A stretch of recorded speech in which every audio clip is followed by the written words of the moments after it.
It's good country. It's very good grass-going country as long as you get the moisture.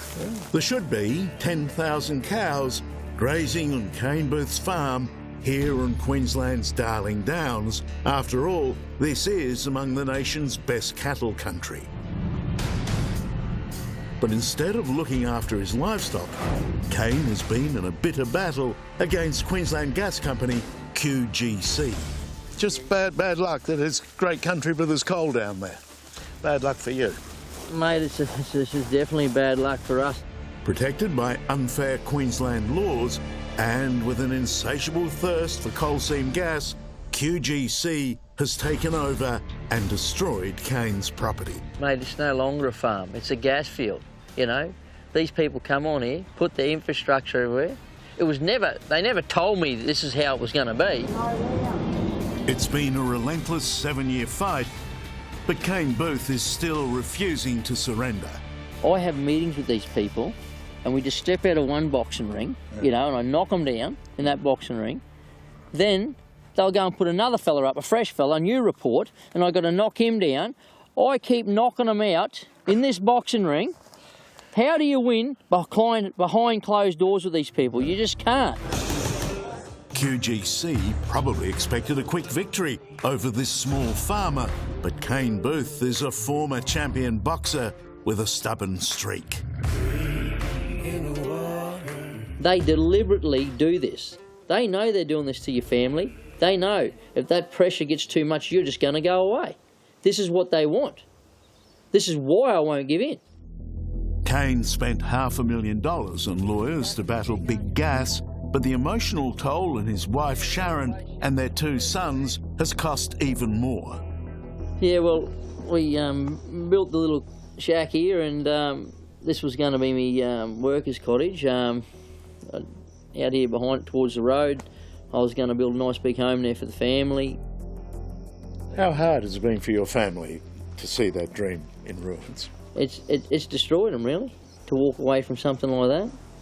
And in the position that we are now. The damage was done when QGC occupied Kane's land, installing a pipeline, then 3 coal seam gas wells and a 2-kilometre network of access roads, as Kane and Sharon told us a year ago. You can feel the separation. You can feel that it's gone. It's like a piece of you is actually missing. You know, there's a main thoroughfare running through your property, and then, oh, there's a gas well. Oh, there's another gas well. The problem is water, or the lack of it. Farmland gets no flatter than here, and so farmers like Kane rely on slow, creeping rainwater that's fallen kilometres away to grow the feed for the cattle. We've had about 6 inches of rain or more, and we've only got the water that's landed on the ground, though, Charlie, you know. But the patchwork of QGC's raised roads and pipelines has acted as a levee holding back the water that would have flowed onto Kane's property. You've had 6 inches as dry as a chip down there.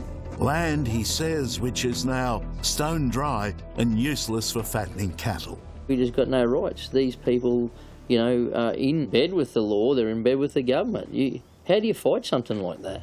G'day, Kane, how are you? Good, mate. How you going, Pete? You found it all right, Yeah, no problem at all. Kane's latest fight back against QGC is to enlist Dr. Peter Bacon, an eminent natural resource scientist. You're the expert. How do you feel when you see something like this has happened? Well, I'm amazed that there's such a gross dereliction of environmental duty.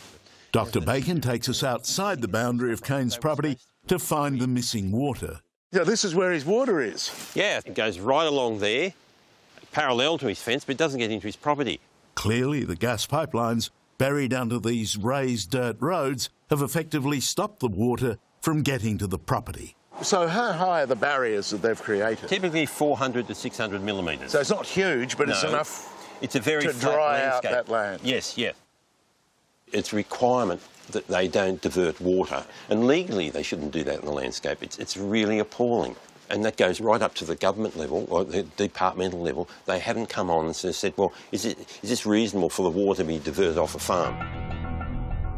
After our first story, Queensland government officials did visit Kane's farm and agreed Queensland Gas Company was in the wrong. You know, everything used to flow back into the back dams here. Yet, 8 months later, the government's done nothing, even though the gas company itself has now admitted there is a problem. Because the country's so flat, even very small changes in the topography around your property that we may have caused is going to have an impact. In this latest secret recording, a Queensland Gas Company manager admits to Kane it's cheaper to compensate him than to fix the damage. I think we're all agreed there's an impact there, and it won't take long for us to work out it's going to be a cheaper option for us to up our offer. They know. It's be a far easier option, Kane, to pay you out. And they've never done nothing about it. Just words.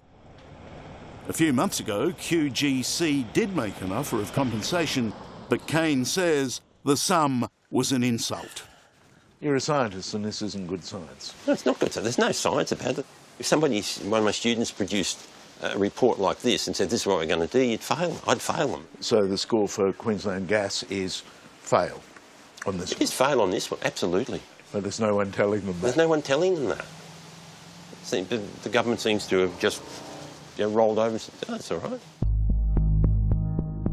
Well, this story's certainly given me a very different perspective of what it means to be a landowner in Australia. You might think you own the land, but that's not necessarily so. The sign over there tells me that I can be prosecuted.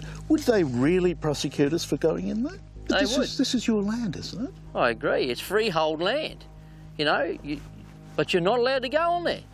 That's theirs. They own this now. You would think the law of the land would say otherwise. The law support them. The government supports them. You know, these people can just come in and do willingly what they want to your place, and there's nothing you can do about it. Like the tenacious boxer he is, even against impossible odds, Kane refuses to throw in the towel. As in boxing, the crowd's heart always goes out to the little battler. But the chances of a little bloke on the land winning against the big end of town are not so good. But with Kane Booth, at least we can be assured he will put up a bloody good fight. You know, there's got to be a point where they've got to give instead of trying to take. You will never give up here, will you? I'm never giving up. I'm not going backwards. You know, like I said before, they want to fight. They got one.